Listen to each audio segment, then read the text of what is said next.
when I thought it was all over with 4 years ago, I get a call. I'm like, yeah, what? This is Rolling Stone magazine. I'm like, shut the front door, Rolling Stone magazine. They said, did you really challenge the country music industry in the New York Times? I said, well, why not? They said, ma'am, we heard that you had black country music showcases. We would love to have been there for that. And I said, well, it just sounds like country music. It just happened to be black people singing it. And they said, we just can't imagine it. They said, we would just love to have seen. I said, you can see it. And they said, how? I said, I filmed everything. They said, no, you didn't. I said, yes, I did. Okay, I said, I will send you some CDs of the live shows while I'm bouncing it over to DVDs. Guess what they called me and said? Okay, Frankie, are these people black? I said, yes. And they said, okay, Frank, we have to see it come out their mouth because they didn't believe it, right? Did a fancy western swing in his tight-fitting jeans. He danced across the stage the way that he moved. On February the 16th, 1997, Frankie Staton co-hosted a showcase of country artists at the Bluebird Cafe. Nothing unusual about that. We're in Nashville, after all. But the fact that the artists were all black, well, as you just heard her say, that was too much for some people to believe.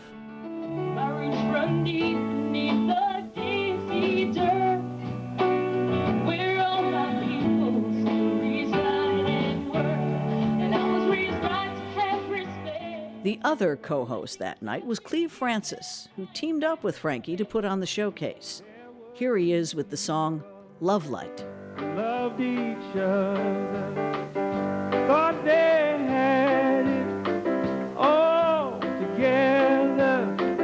Then something happened to all their good times. Somehow their laughter turned into crying times. This night was just the beginning.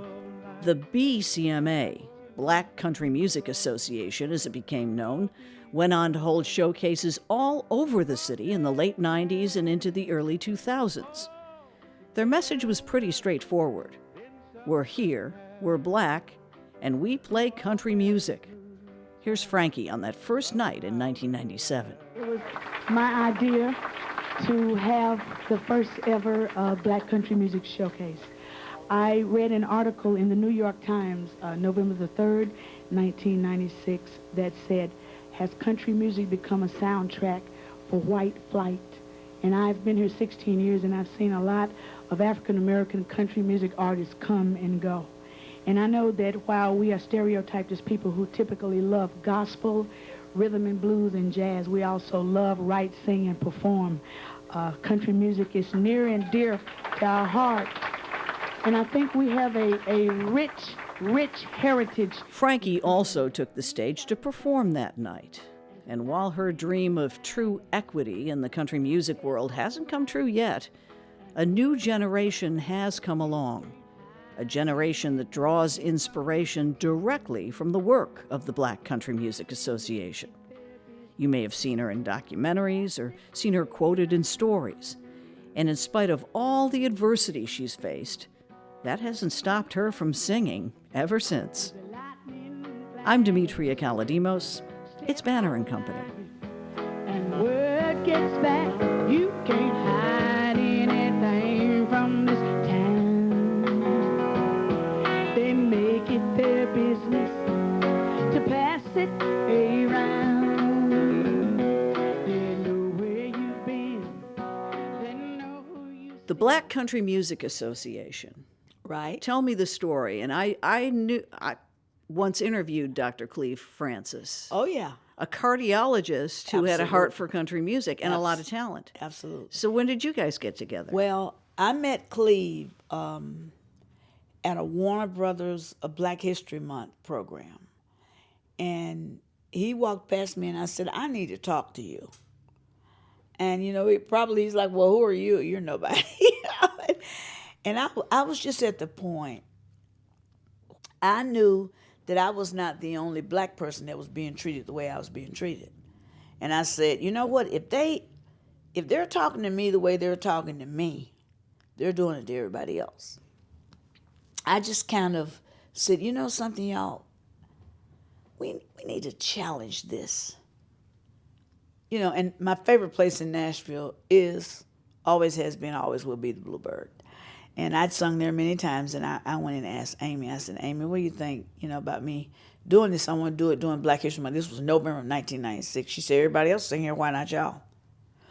And I organized, I thought in my mind, okay, the music has to be as good as the music that comes out of Nashville.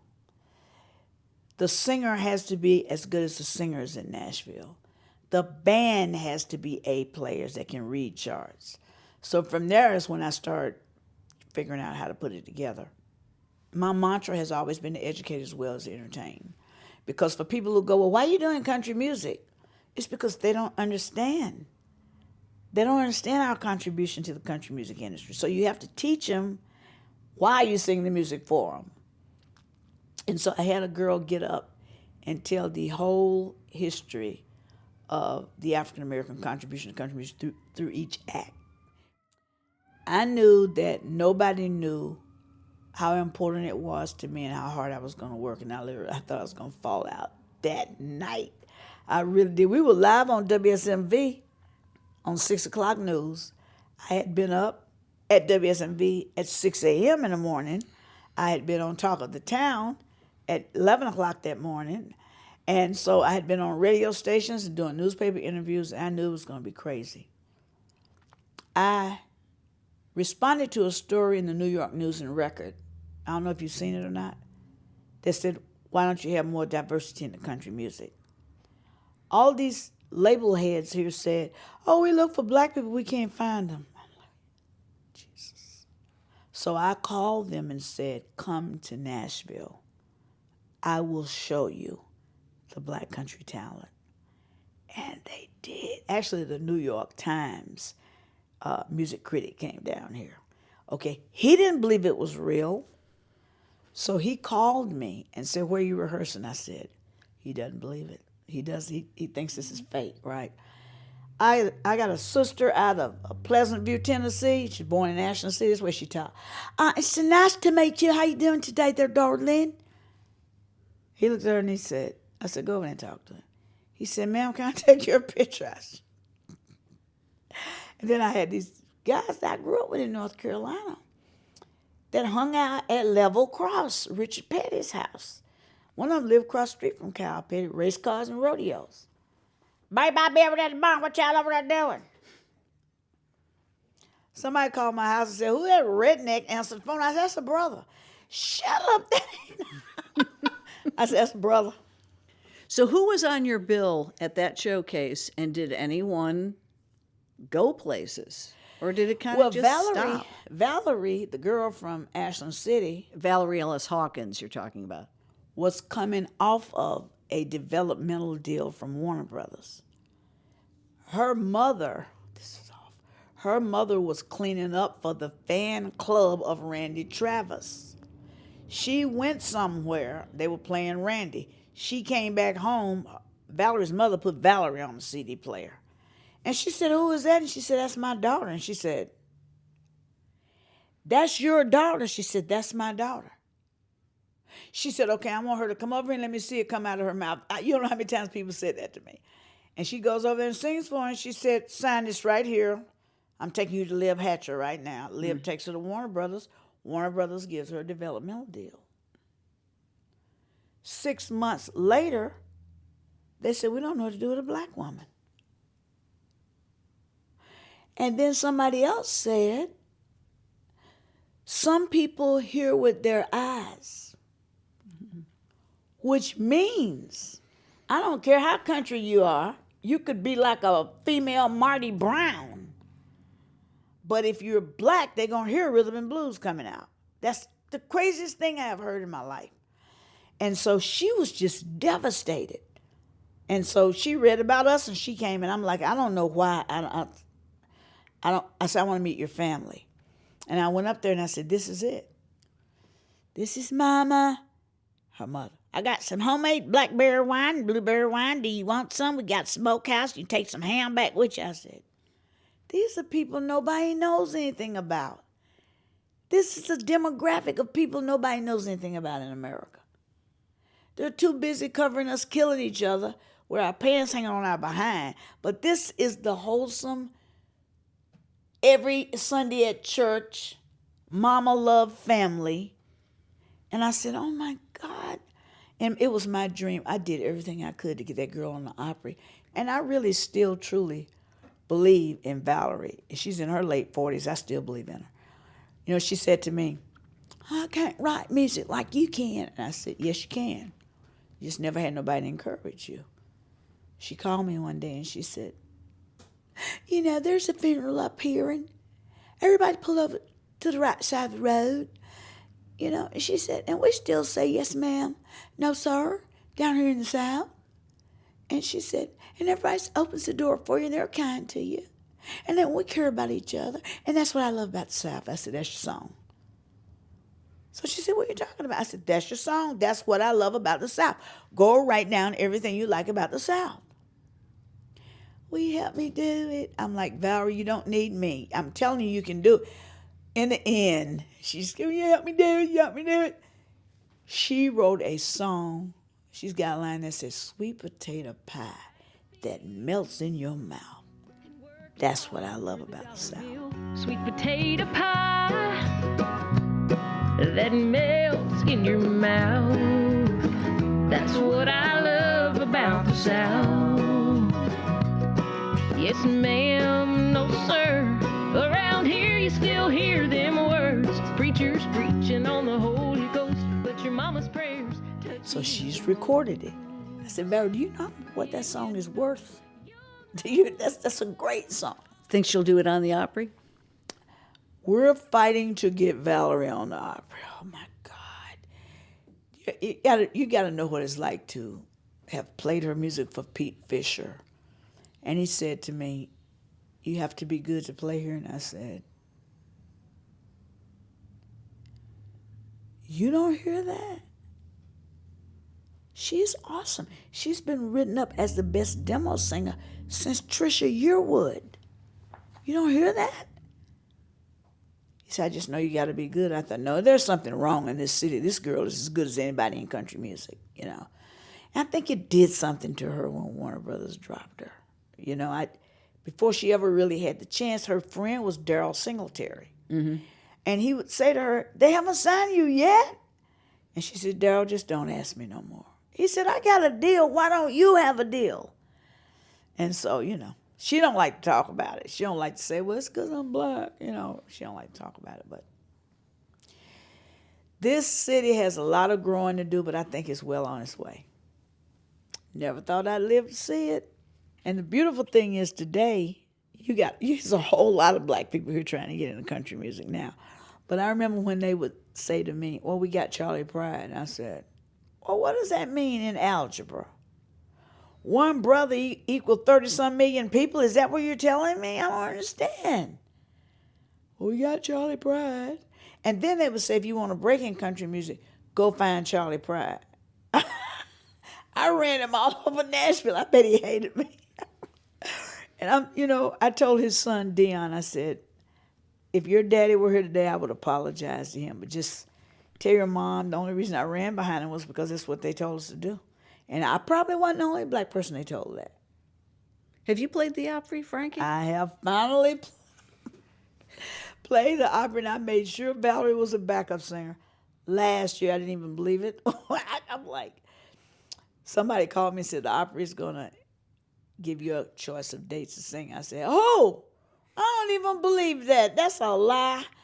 And I had already been into it with Music Row because I'd written this tribute to Loretta Lynn.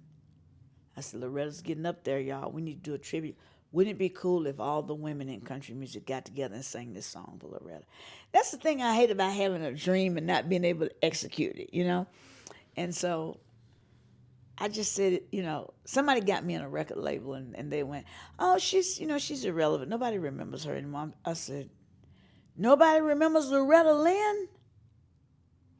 I said, you let something happen to her, see what happens.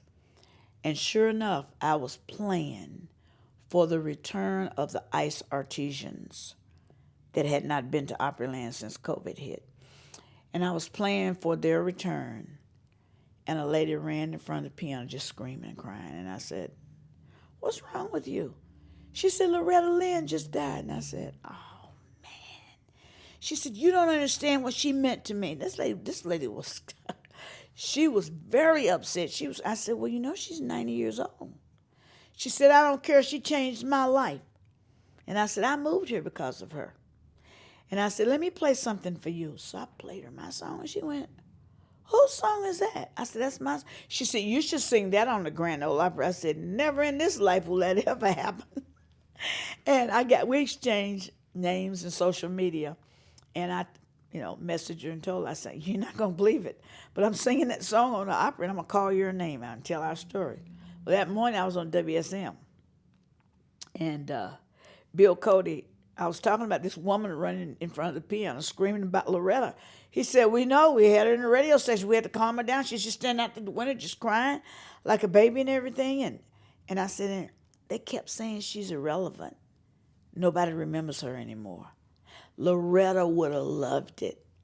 And they asked me, the label said, how would you do it? I said, I'd take a bunch of singers down there and sing this song. And at sunset, they would all have candles. And they'd be saying, Forever Loretta. And she would have loved it. Give us the lyric.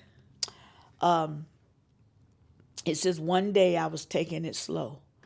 Cold, sweet tea surfing the radio. When I heard the darndest thing that blew my mind.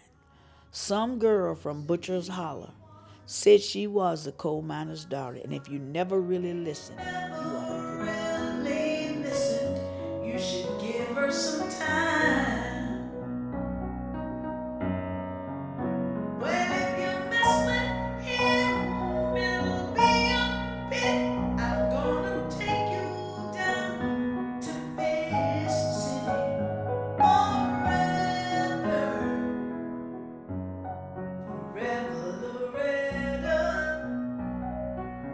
We'll be right back.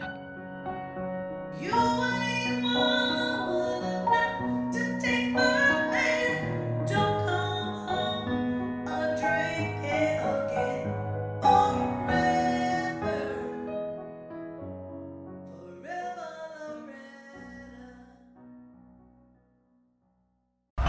We have one more act for you this evening. I don't even need to say his name. Mr. Bob Dylan. From the director of Walk the Line and Ford vs. Ferrari. If anyone is going to hold your attention on stage, you have to kind of be a freak. And starring Timothée Chalamet as Bob Dylan. Are you a freak? Hope so. Once upon a time, you're just so fine. Inspired by the true story. I want to know which side he's on. This Christmas. They just want me singing Blowing in the Wind for the rest of my life. Bobby, what do you want to be? Whatever it is they don't want me to be. He defied everyone. Turn it down! Play it loud! To change everything. He's our Elvis. With no direction. Timothée Chalamet, Edward Norton, Elle Fanning, Monica Barbaro. Make some noise, BD. Track some mud on the carpet. A complete unknown. Only in theaters Christmas Day. Rated R. Under 17, not admitted without parent. You know, Ray Charles did Modern Sounds in Country and Western in the year 1962. Yes. Why are we still thinking of this as a novelty?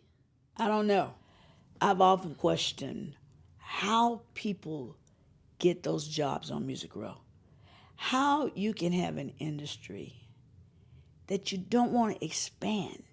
How you can call this art form American music when there are so many stories, I'm talking about victorious stories of America that you've never even heard, that you've never even dreamed of. How you can limit so many people. I mean, the Native Americans can't even sing. There were Native Americans trying to get on my showcases. Did you know, we have nowhere to go? I'm like, oh, I already know.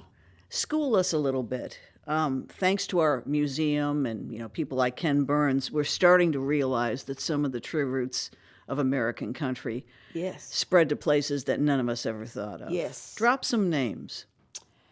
Unknown names. I went up to Kentucky because I had heard about Arnold Schultz. He is considered the godfather of bluegrass. And I went up, and actually a man that used to run the newspaper there showed myself and my son around. We did a lot of filming up there.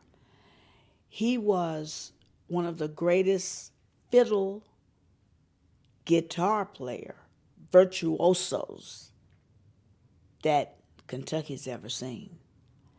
He was an African-American man that would walk from county to county and play with different bands. All the while he's on stage, he's getting cursed out by the audience. Why you got that up there on stage with you? And the guy goes, because he's the best. He was influential in the Everly Brothers' father in teaching him how to play guitar. He was very generous in sharing his knowledge of chords and how to, go from one chord to another really fast and whatever. What bothered me about him, and still bothers me to this day, is some people just showed up at his family's house. He used to play with his family, the Schultz family band. All of them could play. They were his cousins. I would love to have seen that. They showed up at their house one day and said he died. So we buried him in the colored cemetery in Butler County. They said, what do you mean he died? They said he just died. Something was wrong with his heart. To this day, we don't know where he's buried. Really? But Unmarked. when you pull in that cemetery, there's this big, huge statue that says Arnold Schultz is buried here. A great bluegrass influencer. But you don't know where he's buried. And that's still, And so one of my friends told me he was probably poisoned because he was that awesome. And probably some jealous musician poisoned him. He always had a little jar of moonshine. Just like the man in Montgomery, Alabama, that taught Hank Williams to play, Mr. Rough A. T-Tot Payne.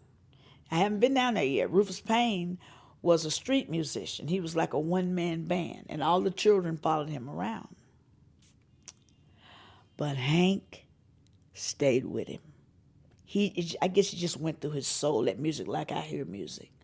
And so he said, Mama, I want that man to teach me to play. And so Hank Williams' mother traded, you come over here, I'll cook dinner for you, you give my son a guitar lesson. And I am such a Hank Williams aficionado because he's a genius songwriter. Yeah. His catalog, his music will never die. And to think that he created that body of work and was just 29 years old, and he wrote all those songs before, it just blows my mind. I mean, he was just a genius. And I'm sure you've heard Emmett Miller, whose singing and phrasing was definitely lifted by Hank Williams. Oh, yeah. In my opinion, anyway. Oh, yeah. You listen to those recordings from the 20s, and that's the sound he adopted. Yeah, and DeFord Bailey. Oh, yeah. Who had polio as a child. He's from Smith County, Tennessee, and would lay in the bed, and he was just so bored, so they gave him a harmonica. And he would try to replicate the sounds of the trains that came by, and then he tried to replicate all the animals that he heard. And that's how he developed his sound, and was actually the very first person to ever perform on the Grand Ole Opry. Right down the way, he now has a street named after him. Oh, absolutely. Yeah. I love that. So here we are now, and everyone's making noise about Beyoncé's country debut. I love it. Do you? What's good about it, in your eye, to your ear? What I like about the promotion of it is that for every black person that was stopped in this city, dead in their tracks, you got a 32-time Grammy-winning diva that's loved worldwide. You can't stop her. You can keep her out of anything CMA if you want to. You can keep her out of Nashville. She just took country music to the world. I was in the Green Hills Mall about a month and a half ago. It's a store in there called Freebird. They got these beautiful boots. I saw 20 black women in there buying boots. I said, that's Beyonce. She has single-handedly added so much profit to jeans and Western clothes and hats. And I'm like, Nashville, y'all need to take notice of this right here. So, now what I would love to see happen is and I am proud of the fact that people like Rhiannon Giddens, Raina Roberts, Brittany Spencer, all of them got to sing on that album, Willie Jones. But if she really wants to make a real impact, come down here and start singing with some of these people in the Black Opry. Open some doors for them. Let them be your opening act on your tour. If you really want to make an impact in country music, shift the lives of those that's been here trying forever to get heard. Listen to their songs. Sing some of their music. Mm-hmm. It's a whole lot of ways you can make an impact, but that's the best way. Good idea. That's the promoter in you, Frankie. You're already thinking. There's a girl named Roberta Lee in the Black Opry who's got a song. She says, if I'm too much of a woman, you're too little of a man. Booyah! Beyonce needs to sing that song. And so I ran into her. I said, Roberta Lee, did you see me put it all over the line that Beyonce needs to sing your song? She said, you said that about me? Oh, Miss Frankie, thank you so much. But, that's how you shift it. That's how you change the dynamic of it. My guest is Frankie Staton. We'll be right back.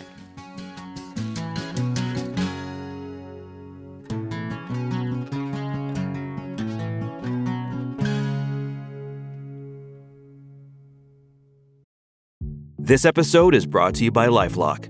The holidays mean more travel, more shopping, more time online, and more personal info in places that could expose you to identity theft.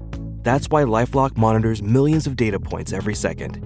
If your identity is stolen, their US-based restoration specialist will fix it, guaranteed or your money back. Get more holiday fun and less holiday worry with LifeLock. Save up to 40% your first year. Visit LifeLock.com/podcast. Terms apply.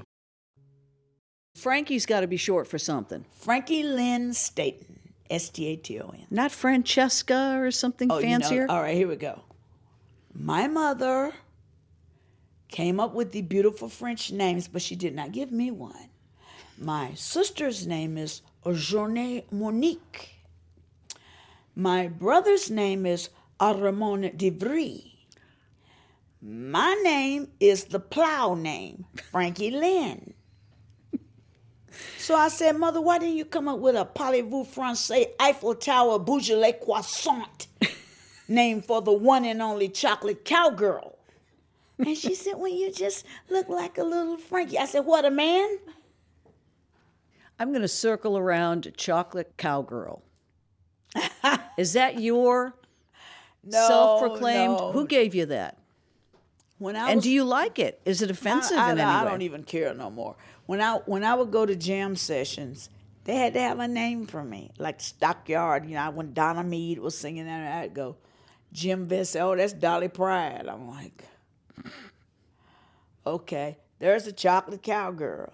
There's brown sugar. They just had a name for me. I said, my name is Frankie Staton, but if you want to call me them names, okay, I don't care. But they always had to tag me with some. So it was coming at me from a lot of different ways. Like, I'd play my music for publishers, and they said, well, first of all, I don't believe you can write a song like that. So I said, you believe I brought you somebody else's music? I got the copyright right here in my hand. I don't believe you can write a song like that, a country song like that. I had a song I really wanted Tammy Wynette to sing called Leading the Lady. And see, other than hearing music all day and all night in my head, I could hear who should sing what song. You were an A&R girl, so I could have been a plugger. Yep. I could have been a plugger. And I had songwriters that worked at Opryland that begged me, Frankie, go plug for me, girl. You can hear. And you can sing it with no music. And I can hear the music. And I thought, why is everybody not like that in these positions on Music Row? How do you list it? Are you a writer, performer, singer, player? What's the order in your mind? I'm a pianist, a a songwriter, a vocalist, and a storyteller with a little bit of comedy in it. But it all started with the piano. Started with the piano, that's right. Does Frankie rap? Does Frankie like hip-hop? I'm not a rapper.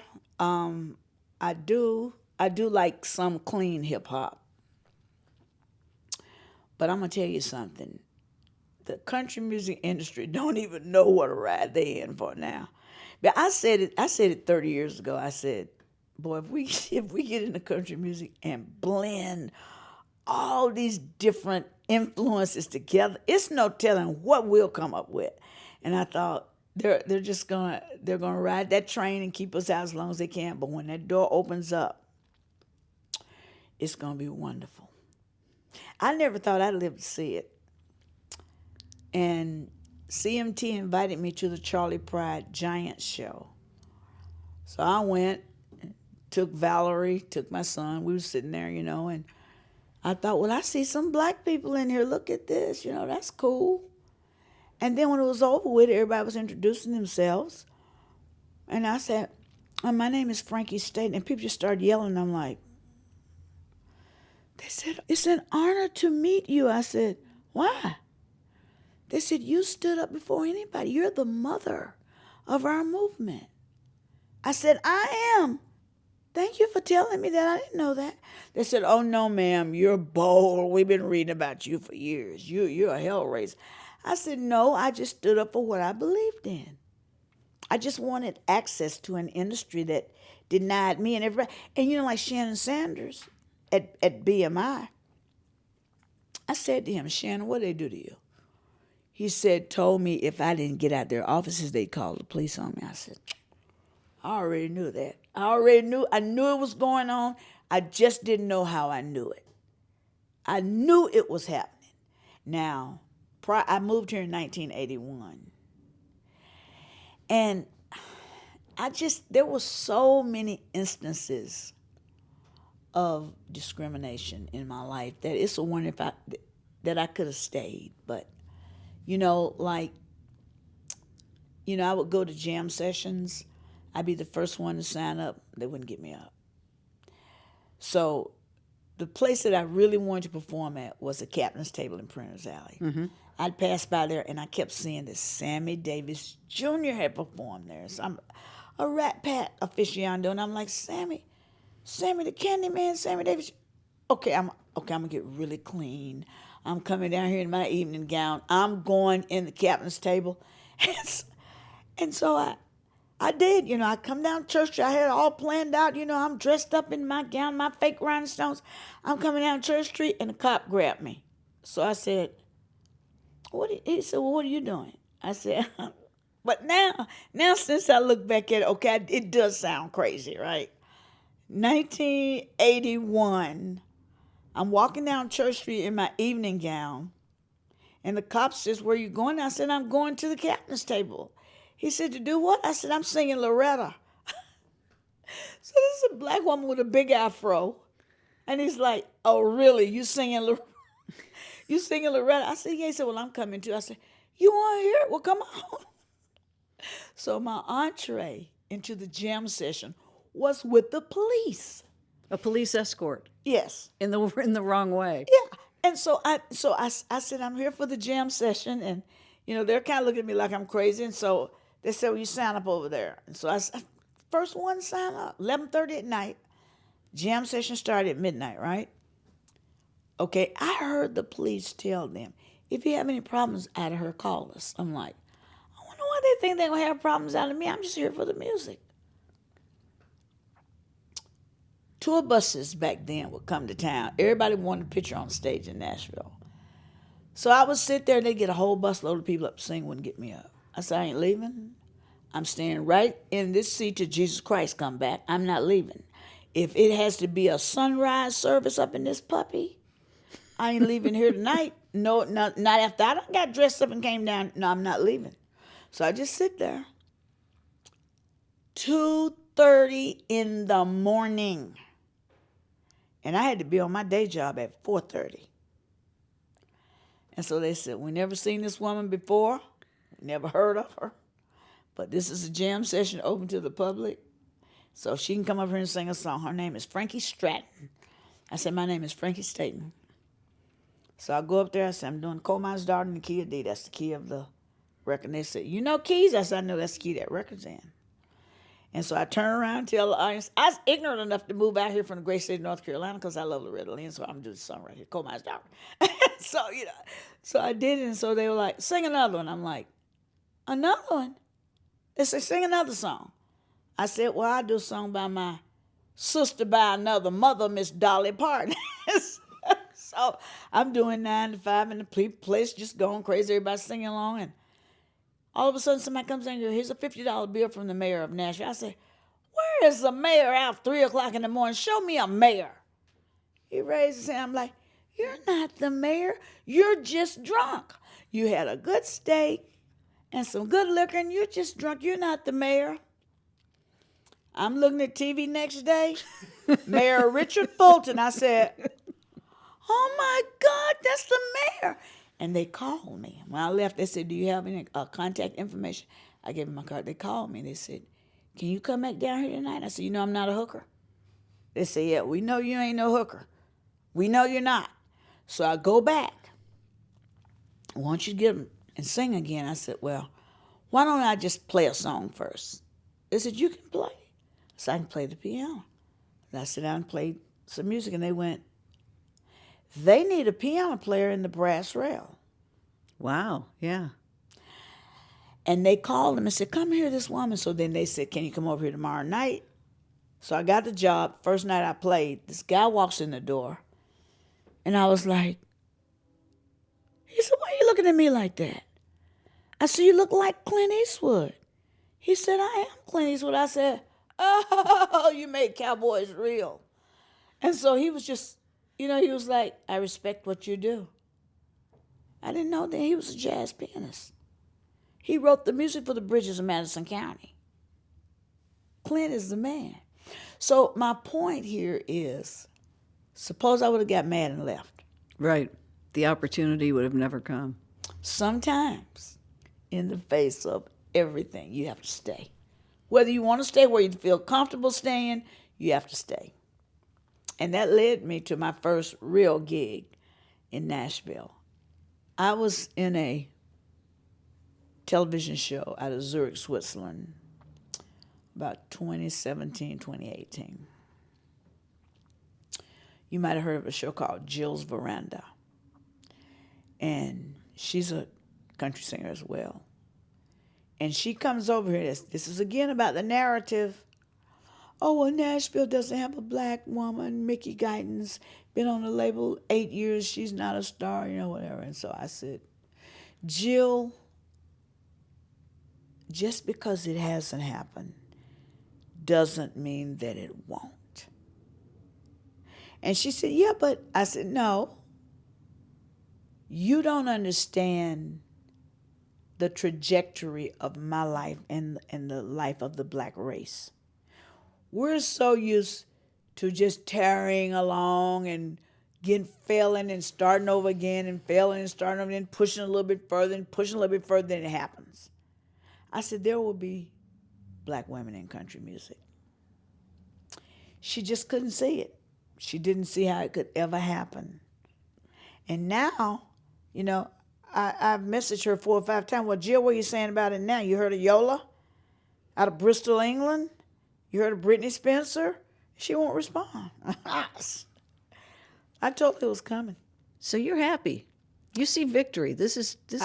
I see this city go from when I got here being looked at like I was completely crazy to literally seeing black people walk the red carpet at the CMA Awards, at the ACMs the other night, to seeing Michael and Tanya, the War and Treaty, it's their 3rd nomination for something, you know, Duo of the Year, 3rd time.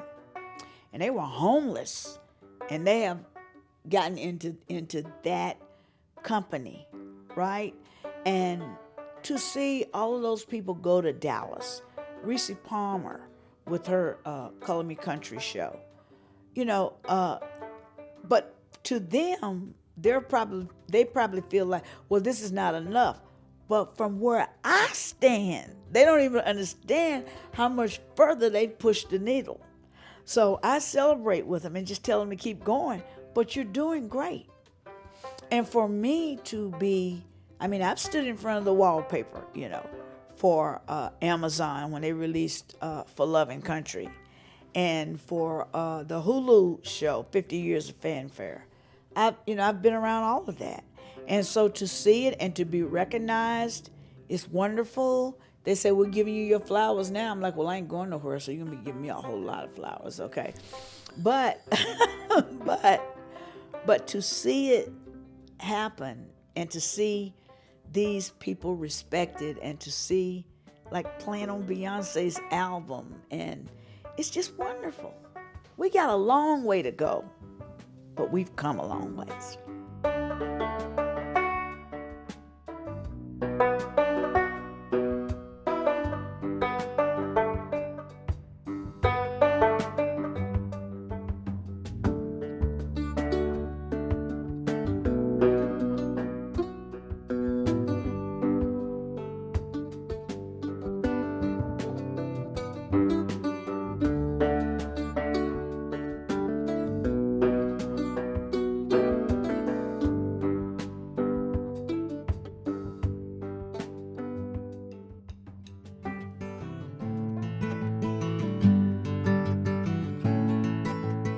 Banner & Company is a production of the new Nashville Banner. Our producers are Steve Haruch and Andrea Tudhope. Original music by Verlin Thompson. Subscribe wherever you get your podcasts or go to NashvilleBanner.com. You're in good company.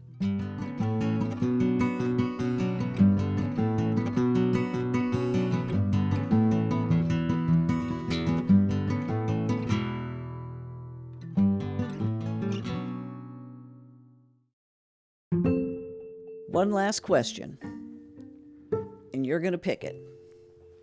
Pick a little piece of paper out of there. Give us an answer. And who's it from?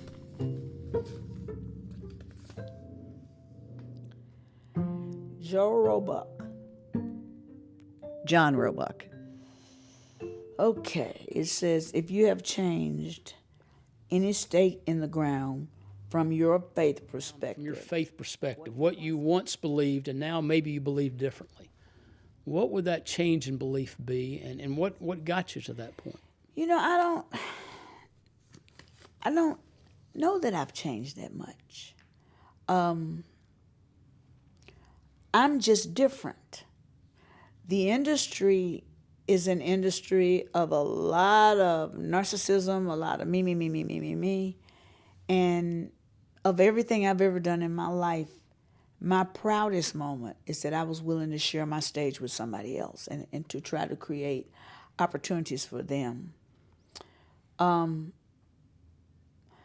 I understand that coming through this world is not just about me. It's about other people as well.